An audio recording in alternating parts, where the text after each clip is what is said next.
because you can have all the institutions of civil society intact. You can have a judiciary, you can have newspapers, you can have a parliament or a Congress.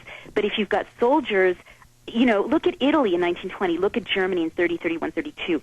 They were still parliamentary democracies, but the brown shirts or the black shirts were deployed, to beat up this editor in Milan, or to, intimidate these voters in Perugina, or to line the halls of the Reichstag, in Germany. That's right. It's their menacing. Intimidation. It's their menacing and intimidating the Congress. Naomi, did you know that members of Congress on the day of the bailout were threatened that Friday with physical martial law if they did not pass the bailout plan? Well, speak to me more about that, because I'm having a very interesting experience, and I'm glad to be speaking to you about it. John, pull up the congressman. We had him on air, too. That I know. I've been following this, and actually I mentioned it, Alex, in a radio interview that was posted on YouTube that went very, very viral, in which I was saying, look at the 1st Brigade and look at what Brad Sherman has said in C-SPAN about, individual members of the House being threatened with, quote-unquote, martial law in America if the bailout. So there you have it, though. This is the menacing, the out-of-control criminal executive, looting everything, taking trillions, not $700 billion, into offshore corporations and banks. I mean, this is it. It's here. We're under martial law now.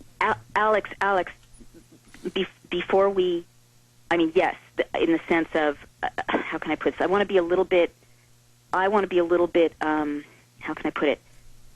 More circumscribed, measured, because I don't want people to conclude that it's over. I want people to conclude that no. They've turned it on, and they're trying to implement it incrementally with, hey, the Army's here to help people get out of wrecked cars. Exactly. Again, that's look, the Army's here to help get us out of the broke-down car. It's the stealth coup.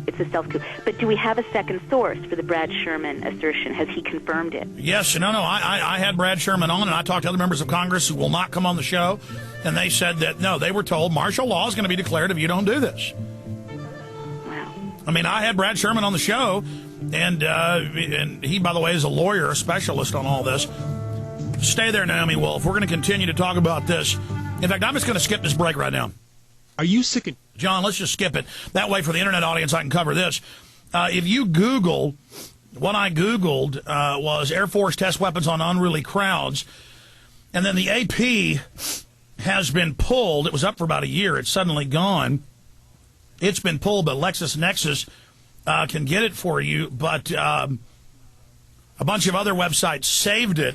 Air Force chief proposes testing pain guns on unruly Americans, and it goes on to say that the Secretary of the Air Force, Michael Wayne, said, we're up for re-election. We doubt that this proposal to test non-lethal weapons on American citizens before deploying them abroad would win him any votes. Specifically, Wayne told Associated Press, if we're not willing to use it here against our fellow citizens, then we should not be willing to use it in a wartime situation, because if it hits somebody with a non-lethal weapon and they claim that it injured them in a way that was not intended, I think that I would be vilified in the world press.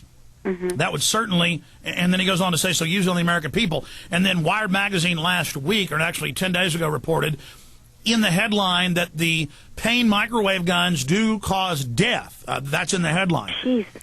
So just Google microwave guns death. And in fact, let's just do that together right now. Let's just Google microwave guns death. Mm-hmm. Mm-hmm. Okay, microwave gun death. And Alex, how can you bear the strain of absorbing these streams of information? I'm having a hard time with just wrapping my brain around the deployment of the 1st Brigade. Well, we're in a war situation here, and so we just got to be cool and get the info out. Right. But just like you're doing a great job. Okay, I'm not going with the right headline here. Let me try Army's non-lethal weapon death. Let me see. Army non-lethal... No. Crowd control death. That's it. The New Yorker piece that I cited in Give Me Liberty definitely talked about the microwave guns. What they do is they raise if I remember this correctly, they basically microwave people. They raise the body temperature, to this excruciating degree from a long distance position. I'm just going to try. I'm going to try Death and then Wired magazine.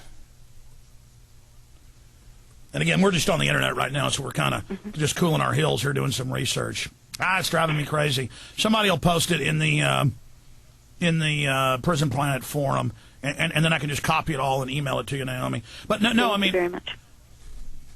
But the big point I didn't make earlier was then I'd go back to my hotel at night for these 4 days watching the Marines in '99, and they would announce the Marines are not doing this for in the U.S. They're doing this for in Macedonia and other missions. And then I would be there knowing they would tell the press that, and then letting citizens actually see it was for the... I mean, I have it on video, Naomi. Right. No, I will look. Of course I'll look. The trouble... I have an easier time presenting an argument that is taken seriously when I can use print sources. It's hard for me to convey videotape footage in a way that is taken seriously by sort of more mainstream debate. Well, but I will take a look. Yeah, you're free to use any of the clips from Police State 2000, Police State 2, the Takeover, Police State 3, Total Enslavement. This is back when I was the... Oh, we're back live on the show. Here we go. Okay.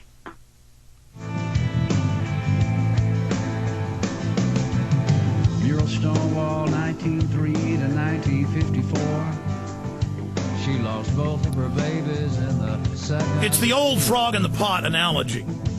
We were on a 3 in the Richter scale with martial law back in '98. We're about a 6.5 right now. Maybe a 7 with the announcement of these brigades. But also in Road to Tyranny, I interview a Marine Corps captain who saw an Army checkpoint at I-35 in 2000 and got mad. So he contacted me, showed me all the documents.